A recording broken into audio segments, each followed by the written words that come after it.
Hello and welcome to the Content Advantage, a talk show about content with content professionals and other business insiders that we think might be interesting to bring to the bear on today's show. And I'm Scott Abel, your co-host. Megan Gilhilly is also here with us. Say hi, Megan. Hey everyone, Megan Gilhooly here. I am with BMC Software, and of course we invited an amazing guest today, somebody who I've known for a number of years, and we are talking about a very popular topic, which is how to scale an organization and really how to think about supporting scalable growth. And a lot of the stuff that we talk about today will be from an organization top level down.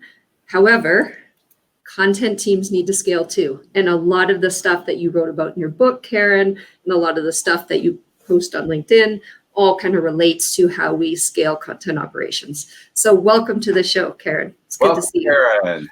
Thank you. I'm so excited to be here, to be with you again, Megan, and to have met you, Scott. Absolutely, content organizations need to scale. I mean, the work that they do is about scaling their organizations, but they need to grow and scale as well. So I'm eager to get into this topic with you.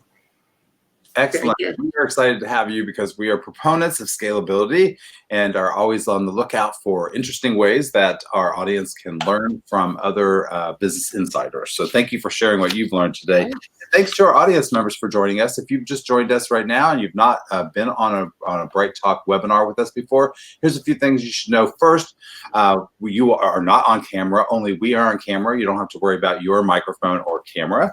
And today's session is being recorded. So if for some reason you need to dodge out or you're interrupted and you'd like to continue watching later, about a half an hour after today's show is over, you'll receive an email that indicates that we've got a recording available. You can use the same URL that you're using to watch today's show to watch the recording. Also, you can ask a question of Karen at any time by using the Ask a Questions tab located in your webinar viewing panel. I'll monitor those questions in the back and try to slide them in when they're appropriate with the time remaining. And today's show is brought to you by BMC Software. We'd like you to check out their offerings, and we'll tell you a little bit about them later. We've got some special information available to you that you can download during the show today. In the attachments and links section, you can find information about our presenters, about the sponsor, and some information provided by the presenter today to help you better understand the topic that we're going to cover. Cool. Let's dive in. So, Karen, people don't know this about you yet, perhaps, but you were a vice president at Compaq during a tremendous growth period, 14 years there, where they went from, I think you said, no revenue all the way up to 15 billion. Yeah, we have to double check that number, 15. Yes, I know. I was like, wait, is that what she said? And 100 employees to 17,000. That is tremendous growth. And for you to have overseen that is just an amazing experience that I think we all can learn from. So let's start with, why is it that organizations want to and or need to scale? It's a great place to start. Certainly all of my work on scaling and the ability to scale comes from that, those moments at Compaq. It was a tremendous experience for me, and as you can imagine, pretty formative, to go from a little startup with no revenue, no product to becoming, like a Fortune 100 company with that kind of revenue, and from 104 employees, which is my number, to 17,000. So just to have lived through that, never mind to have led through that, was a pretty big experience. So I think the right question is, why do organizations care about scaling, right? And the answer is pretty simple. It's because there's no steady state. I'm an engineer, and that's my degree way back in the day. And I got really clear, there's no such thing as a steady state. You're either growing or you're declining. And that's true for you personally, right? But it's also true for your organization. And when you first mentioned, content to me, I was like, oh yeah, because content is in the service of growing the organization. Otherwise, why bother? You're helping to grow your organization, you're helping to scale your organization. And so that's why. It's so you will not go into decline. Because even if you could control everything in your sphere so that there wouldn't be decline, the outside world is changing, your competitors are changing, your customers are changing. And so at its heart, this is a change story, right? And you need to be able to support the change going in the direction you want, which is growth. So I'm an exponential growth evangelist, I guess is the word I use. I believe in it. I understand why people want to do that, but not all of our viewers may be familiar with why it's necessary, perhaps, for many companies to take this as an option to scale to grow at such a rate in order to keep maybe even survival is one aspect, and to thrive is another. Yeah. What's your view on this? In other words, does a company have to scale? And if not, then why do companies scale? Why exponential growth? Why that kind of scaling? Yeah, I think not all companies need to experience exponential growth or hyper growth. Sure. But all companies need to grow, I think, right? At the base, that's a core concept of an organization. What exponential growth does, and you may have better words for this than I do, since that's sounds like something that you're really wed to. But for me, the reason that companies want to grow at even faster rates than just sort of steady normal growth is because it gives you more options, right? That growth allows you to reach more customers. It allows you to create more jobs. It allows you to create more value in the market. And so why not take advantage of that? Why be content with sort of this low level of growth when you have the opportunity to develop sort of all of the potential of both your organization and the talent within it? That makes perfect sense. Totally. And so we titled this talk show Up and to the Right. Yes. So tell us a little bit about your connection to that phrasing, what it means to you, and what it will mean to our audience. Yeah. So that I've looked for a phrase for a long time. And as you know, my book is called No Dumbing Down. And I really like that because people are like, oh, tell me more about what that means. What is dumbing down? And then they're like, oh, I know what that is. You know, I talk about how a team or an organization can only perform at the level of the lowest performing member. And so everybody else has to dumb down to that level, right? That's no dumbing down. And so there's a lot to be said about that in terms of team and organization performance. But when I look at the bigger picture level, and I'm really thinking of scalability and what is it people are doing. As I said earlier, I have a sort of a logic-filled brain. And, you know, on the graph, you always want to be on that spot that is up and to the right on whatever the graph or the scale is that you're using. And so I thought that's a really simple way, but easy for people to grasp where it is that you're trying to go. We're all trying to get up and to the right. And yes. Just an aside, I was going to say up and to the right and the word exponential have been featured a lot in popular news coverage lately because it's one way that health officials try to explain the growth of the coronavirus. Exactly. Right? Yeah. So up and to the right, they keep saying this is what we do want or what we don't want. What we don't want. Right. In which case, right. Yeah. Yeah, it's a concept that Gartner Research, if you follow Gartner at all, coined the magic quadrant, right? That upper right-hand quadrant is the magic quadrant, and that's where you have the ingredients necessary for hypergrowth. So up and to the right. And you use that magic quadrant model really, really well. On Tuesdays, I know you come out with on LinkedIn a sort of a magic quadrant, but pitting two different characteristics of an organization against each other, and really thinking about how you move up and to the right in your 2x2 Tuesdays, I think you call it, which have inspired me to add some 2x2s to some of my latest content that I've done. So it's really an interesting way to look at an organization. Yeah. Overall, what are the things that we as content leaders or support leaders or marketing leaders or any other kind of leader needs to think about when we're trying to move an organization up and to the right? Yeah, great question. I found that the number one thing people need to pay attention to is outcomes. That we spend too much time focused on lower level goals, which doesn't mean we shouldn't have those, but we need to start with outcomes, right? What is it we're trying to achieve?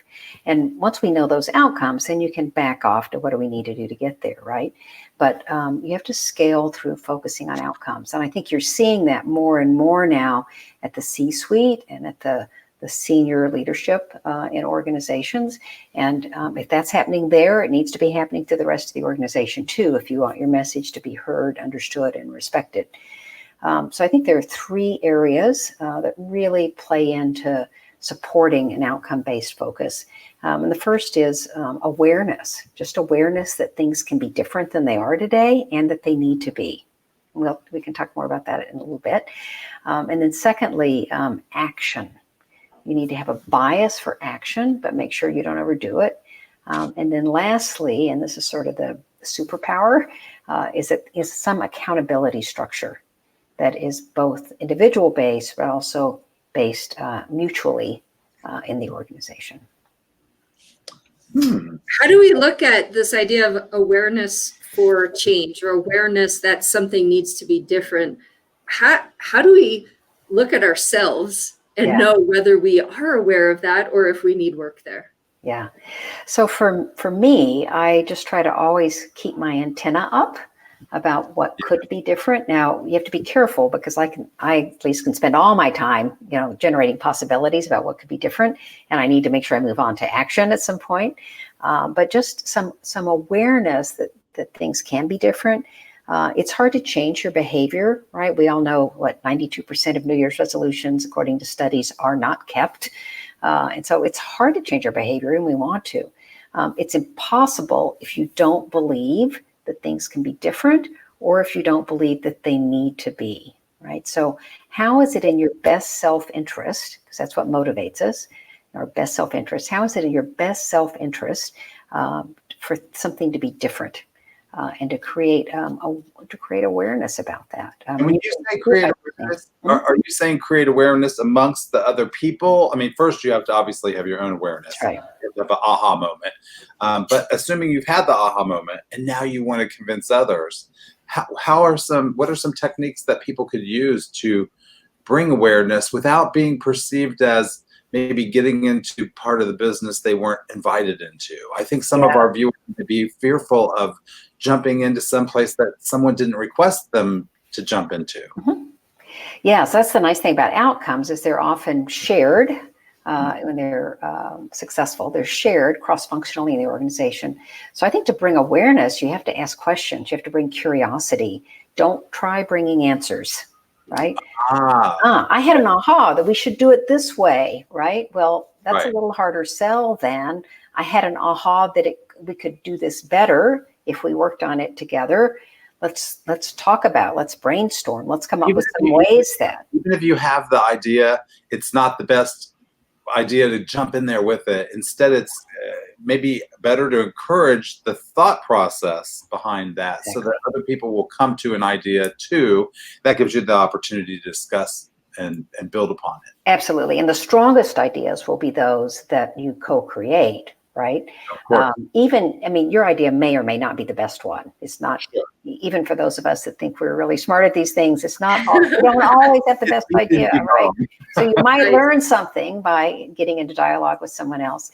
But if you can co-create a commitment to an outcome, then no matter how good your idea was, the chance of getting it implemented and it being successful and it making a difference, if it's been co-created, is so much stronger. It's so much better. It almost doesn't matter if your idea was better because you didn't have that commitment that you'll have if you co-create. I love how you talk about this because it avoids the situation of people coming in and getting their idea shot down and then never bringing up another idea, right? All ideas could work into the best idea. Just bring them up, put them on the table, and make sure that people understand sort of what the vision is or what the change is that needs to happen. But bring your ideas to the table, and if it gets tweaked or it gets moved or it gets passed aside, that's okay. It's perfectly fine. So I love that. You talked about bias for action as well, and I love. I index very high on bias for action, sometimes too high for some people. So I know that one of the issues with action, there certainly is the lack of bias for action, which is you get so muddled in the data or so muddled in the talk that you don't ever move. I'm the opposite. I'll move and then go, okay, what did I just do? And so I know on both sides, there's some issues. Do you have any examples or anecdotes about that? Yes, in fact, I have a person I'm coaching right now who, many of us are successful because we have a bias for action, right? We're known as people who get things done, That's right. So it's not bad to have bias fraction. It's goodness. But any of our strengths overdone become weaknesses. And I think my newsletter this week, I talked about our superpowers, which are our strengths, right? If we overuse our superpowers, and it's the only thing we use, and particularly if they're blind spots, those actually become weaknesses. And so action is that way. This person I'm coaching, I mentioned a moment ago, cannot have a coaching call with me without doing the things we're talking about in the moment, right? I'm like, put the pen down, let's get off the keyboard, right? Yeah.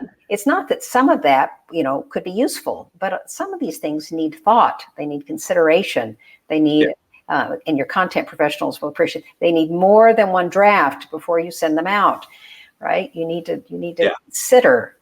And so this bias for action overdone will really get you in trouble. And not least of which, because if you're not careful, you'll end up doing things just from a functional standpoint, because that's what you control, as opposed to a cross-functional standpoint, which is more sort of this bigger outcome base that I'm. And that's where the learning happens, right? When you allow that cross-functional information to flow in and be part of your consideration, you're more likely to have the aha moment that you want others to.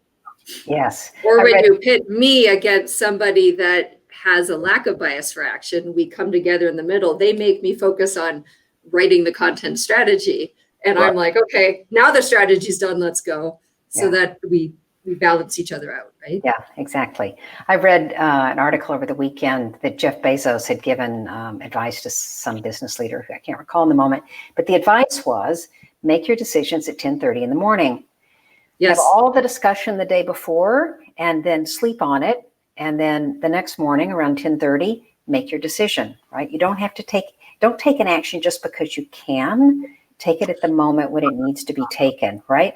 And there's a second competency that goes along with that. So you have to have the bias for action, but you have to have comfort with ambiguity. Right. And one of the reasons, not the only reason, one of the reasons that people overact is because they're not comfortable with the unknown. So it's like, not only do I get to feel good for checking something off my list, right, the bias for action, but I don't have to deal with unknowns, right? They'll be gone if I take an action. Yeah. It's sort of like when people talk to fill empty space, where we just are not comfortable with silence, therefore we start talking. If we're not comfortable with ambiguity, we just start going. That's right. I get that. So you mentioned accountability, which I think is often challenging for creative people. And I don't mean that they don't want to be or need to be accountable in any way. What I think I mean is that sometimes creativity is perceived as the ability to not be as accountable, to maybe be a little flexible because, well, we're creative, right? You wouldn't like trap an artist in a process, would you? And I think what you're arguing, though, is that we do need repeatable processes. And there might be times when we don't, when the creative juices are allowed to flow more fluidly. But there are certainly times in order to scale where we have to do things in a unified way. And it has to be repeatable so that everyone can participate and the organization can grow. Yeah. Is that what you mean by accountability? Or are you talking about something? It is in part. So I'll just say accountability and flexibility are not mutually exclusive. Okay. I was just thinking as you talk, I have something I call my SOP continuum, right? So if you think about a continuum, SOP and either. So there's standard operating procedure, right? Which is all of those processes we were just lamenting. On the other end of that continuum, that SOP is seat of the pants. And so what you want is to be in the right place on that continuum for the situation you're in. Right. Not everything needs to be over here with the clearly defined processes and procedures and little deviation. And not everything needs to be over here where it's done seat of the pants, because that's hard to grow and scale and replicate, frankly, which you need to do from time to time. But you want to have flexibility where you need it, but you don't want to spend your time recreating the wheel. You can spend your creativity on something else that actually deserves it. But I think this idea of accountability is actually an Achilles heel for most organizations, especially when you're growing, because growth covers a lot of sins, right?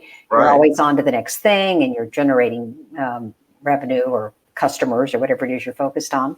And if you forget about accountability, it's hard to learn and grow. That's the secret to learning and making things better and growing.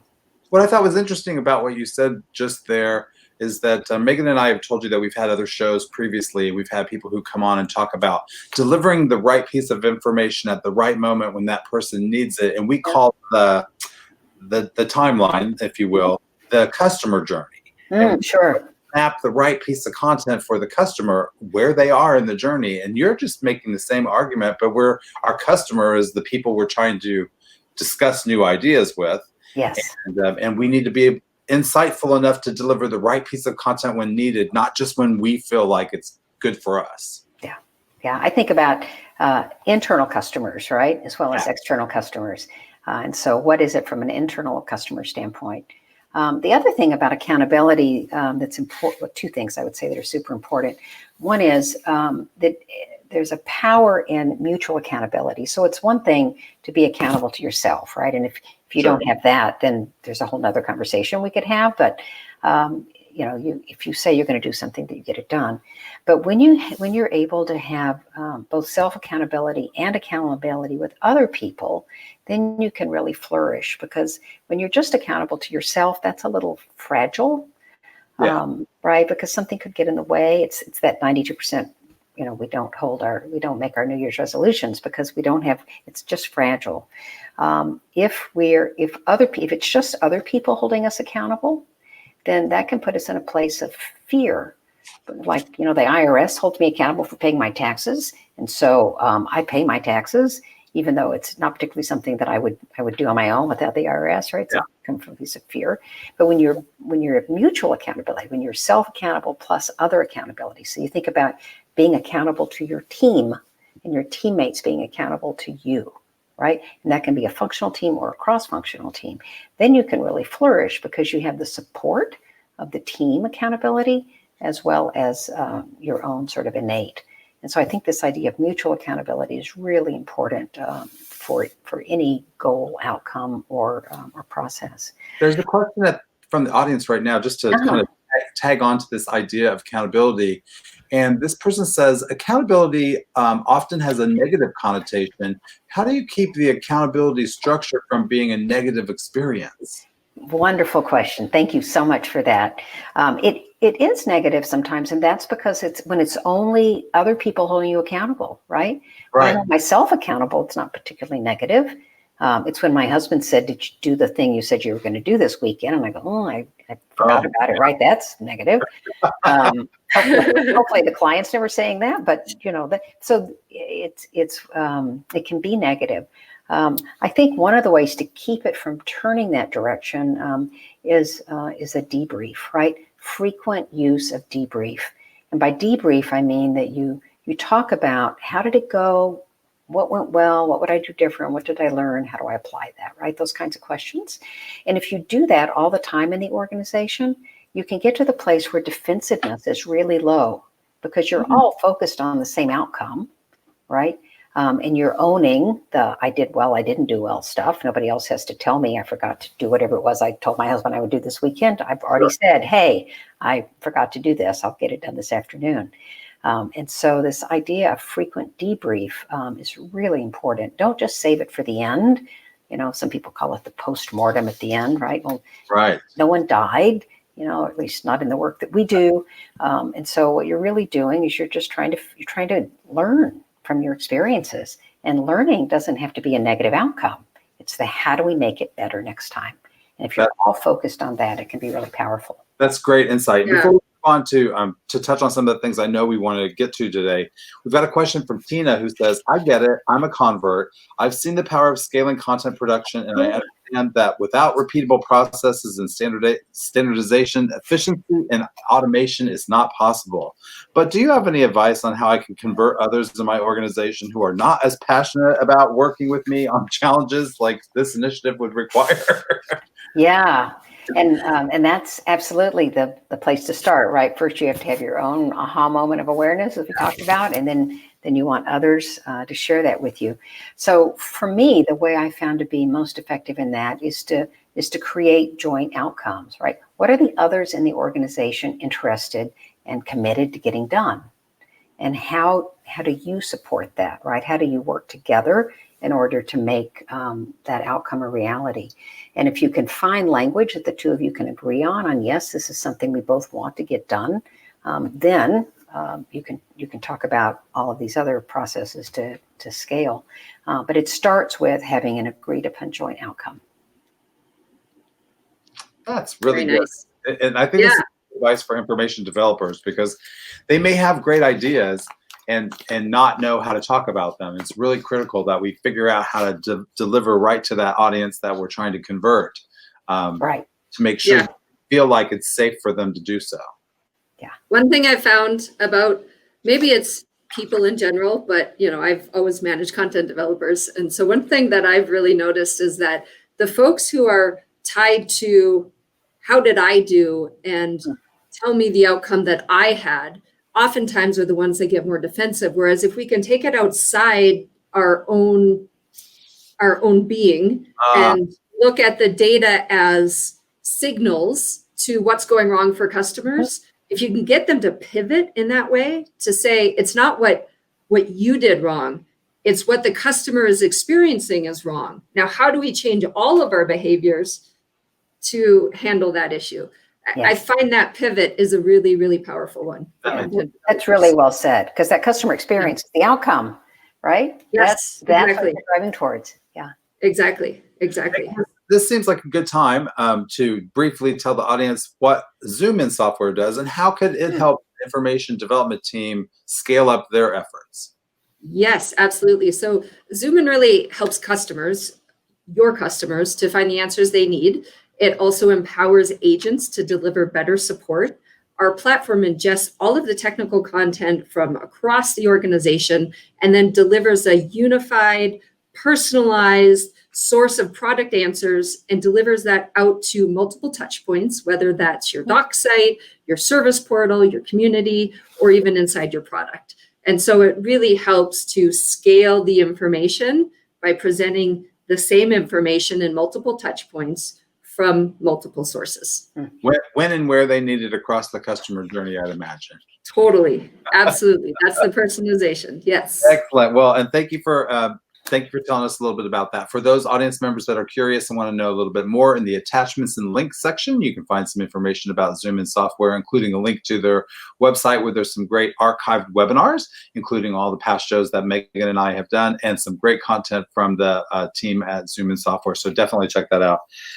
Karen, turns out that scaling successfully involves getting it right. Just like everything, there's some secrets that people who have got it right can share with others. So do you have some, I think there's a list of 4 or 5 things that you think are really critical to getting it right. Can you share those with us? I do. These are sort of the 5 takeaways from everything we've talked about the last 30 minutes, the things I think are most important. And the first of that is just to focus on outcomes. I probably said outcomes, 30 or 40 times in the last 30 minutes. Focus on outcomes, not just your goal, but why are you doing it, right?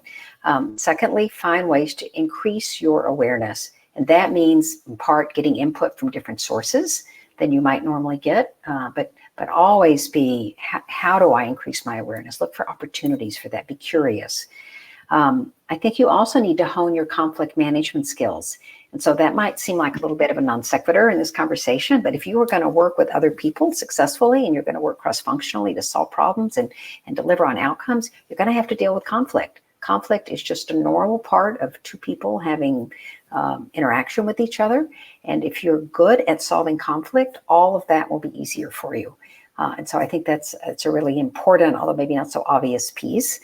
I think, as we said earlier, cultivating this bias for action tempered with a comfort with ambiguity. And we talked about why that's important. Don't give up your strength of bias for action. Just pull back a bit and make sure that you're making the decision when you need to make it. And then lastly, this idea of creating a joint accountability framework, right? And that can be with your internal clients, your external clients, your cross-functional partners in the organization. But if you have some joint accountability, your success rate for doing the things you need to do in terms of these outcomes will be exponentially higher. I want to kind of double click on the conflict management skills. As you know, and Scott, you don't know this, but I've actually had Karen come in twice with 2 different teams and do a workshop on conflict management. And the biggest learning was that not only do some people use compete strategies while other people use, I'm forgetting all the different words, but like they basically coalesce and let them have it, and they have different strategies. But there's actually different times when you would choose to use these various strategies, and that cooperation and collaboration are not 100% the one and only strategy that works, which is super interesting. Can you talk more about that? Yeah, this is based on work by Drs. Thomas and Kilman. It's called the Thomas-Kilman Conflict Index. And we look at sort of your own needs versus the needs of others. Right? So you're looking at basically 5 different ways of dealing with conflict that fall out from this. There's avoiding. Sometimes you actually want to avoid a conflict, like if it's not important. There's accommodating, which is taking care of the needs of others, which you'd want to do if your needs are not high. There's competing, which Megan mentioned, which is what you want to do when your needs are high, others' needs are low, or when you're sure you're right. But don't do it too often, because as we know, when someone just tells you what to do, you stop asking them questions. And then there's compromising, right, where some of everybody's needs get met. It's pretty quick to do that. We see it a lot in organizations. And then there's collaborating, which seems like, the shining star in the north, right? You always want to collaborate. Well, the problem with collaboration is it takes a lot of time. You get a lot of good from it, right? Because people are bought in, but you only want to use it for the big important things. Yeah, and that was so valuable for my content teams when we shifted from people arguing and pointing fingers over things to saying, my needs are low on this, go ahead. Or I have really high needs here, where are your needs at? And to be able to have that conversation really changed the way my teams operated. Yeah, you stopped being right and wrong, right? Exactly. Yeah, exactly. great. Yeah, Excellent. It was very cool. All right, so Megan, I think we were going to ask one more question about the debrief and what that might look like. Yes. You had some questions about that. Debriefs, yes. Debriefs are huge. I love that you focus on the debrief as opposed to a postmortem at the end. But what does a positive debrief look like? Not necessarily all positive stuff in it, but what sort of debrief leads to a positive outcome? Yes. And how do we make sure that we do that at an appropriate frequency throughout our projects? Great. Yeah, if you had a debrief where you only had positive things said, I would say it's not very successful. Right? Because, well, it's good to learn and acknowledge the positive things. You want both. So there are many, many ways to do this. I have a pretty simple framework that I use. I would say for a team working on a project, you need, when you do your planning up front, just, set your milestones, your intermittent milestones, and make sure you at least debrief there. I know some sports teams that debrief after every event. Right? And the more that you do it, the more natural it is, and the lower the defensiveness. And the lower the defensiveness, the more honesty and the more learning. So that's a big goal. And I like to just use these questions. And the first is, what did I like about my behavior during this time period? What would I do different if I could do it over, right? Which gives you a chance to own both the things, your strengths, as well as the things you didn't do so well. And then after everybody has done that, right, everybody has to participate in that. And there's no crosstalk. It's just me owning what I did well, what I didn't do well, and you owning what you didn't do, all the way around. Then you can open it up and the whole group can talk about, okay, what didn't get said that needed to be said, either positive or negative, and what do we learn from this that we want to make sure we incorporate into the next round. This does not have to be a half a day ordeal, right? This can be 15 minutes at the end of a meeting. What did I like that I did during the meeting today? What would I do differently, right? I didn't speak up enough. I spoke up too much. I didn't bring up this thing that's really important to me, or, I beat on something that I shouldn't have, or, whatever it was that you did or didn't do. And then it's just sort of top of mind. So the next time you can learn and improve, which is a big goal of growth. Excellent. And speaking of learning and improving, for those of us who are still curious and want to learn a bit more, do you have any recommendations for books or the resources that we could? I do. I'm in my, what I call summer camp. If I were in winter camp, you would see a giant bookcase behind me with lots of books. So I always light up at the sound of that word. I have 2 books that I use all the time with my clients. I have lots of other books I could recommend, but these 2 are core. The first, I think, particularly for your audience, is called What the CEO Wants You to Know by Ram Shriram. As you think about, communicating, creating outcomes, joint outcomes with people in the organization, you need to speak their language and you need to know what drives them. And so this book, which is not a big tome, I actually have a copy of it here, right? Not too big. Oh, not too big at all. But the CEO Wants You to Know will help you both understand and speak the language of your senior leaders, which I think is super important. Nice. The other book is called The Elements of Power by Terry Bacon. I don't know Terry Bacon, but I've probably sold 1,000 copies of his books over the years. So hi, Terry, if you're watching. This book talks about, I think it's 11 different kinds of power that exist in an organization, many of which were blind spots to me. And then there's a self-assessment in the back. It looks at both how are you in terms of your power and what do you need to be? Because if it's something that, it's a power, but you don't need it in your particular role or the one you want next, you may not want to pay attention to it. But it opened up a lot of blind spots and has helped a lot of people be more effective in their roles. Thank you for that. Those are awesome. I'm going to order, seriously, I'm going to order those after. But we also have to mention there's this other one called No Dumbing Down by this incredible person named Karen Walker. Yeah. So make sure we pick that one up too. Thank you.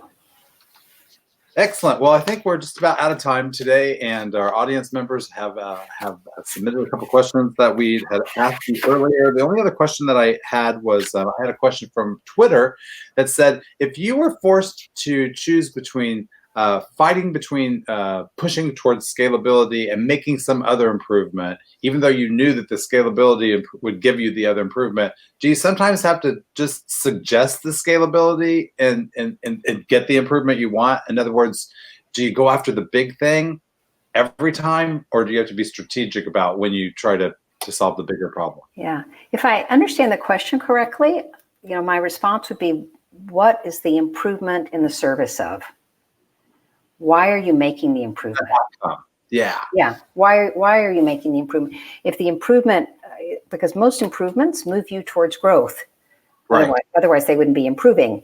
And so it doesn't sound to me like those are 2 things that are mutually exclusive. It might be, do you place a small bet or a big bet, right? Might, if that's the question, do we do something small or focus on something big?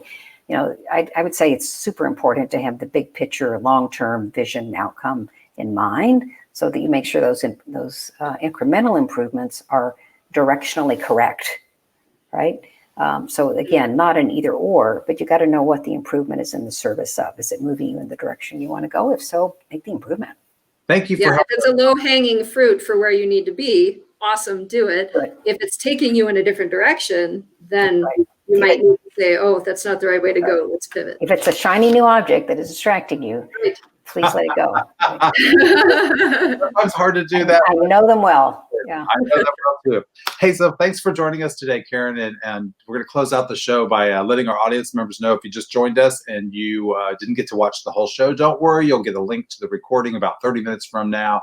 And you'll be able to return to the same URL that you're using to watch this live show, to watch a recording. You can also share that link with others, and we hope that you do. Don't forget to look in the attachments and links section as well, where you can get information, including a special handout that's available from Karen that gives you a little more detail about the topic of today's show and some helpful information to help you get started thinking about scaling your organization. And of course, there's information about our sponsor, Zoom Software, so don't forget to check that out there as well. And we'd also love to know what you thought of today's show. So be sure to use the Rate This tab located in your webinar viewing panel. Give us a 1 to 5 star rating, and please leave any comments about what you liked, what you didn't like, do a bit of a debrief, whatever you need to do. Make sure you give us some feedback. We'd love it. We will take those comments in the debrief without any personal Right. Don't worry about it. You can share what you'd like. Yes. Speaking of sharing what we'd like, we have another topic that's it's really related to this one. It kind of dovetails nicely. We're going to see on our next Content Advantage show, September the 1st, we're going to chat with Mark Lewis of Caliper Content Services about the need to connect technical communication to sales. He's going to make the argument that if we want to be considered relevant, it's especially important to hitch our pony to the sales team and to make sure that our information is seen as valuable there. So don't forget to join us September 1st for that show. It'll be a great one. Until then, thanks for joining us, Karen. We really appreciate it. Thanks, Karen. Enjoyed it so much. To our audience members, don't forget to give us a rating on the way out the door. My name is Scott Abel and Megan Gilhooly. We're signing off from the Content Advantage. Stay safe, be well, and keep doing good work. We'll see you on the next Content Advantage show. Ensure your customers find the answers they need with Zoomin. Bring together product content from all teams and sources to deliver a unified, personalized content experience. Check us out at www.zoominsoftware.com. Bye all. Take good care.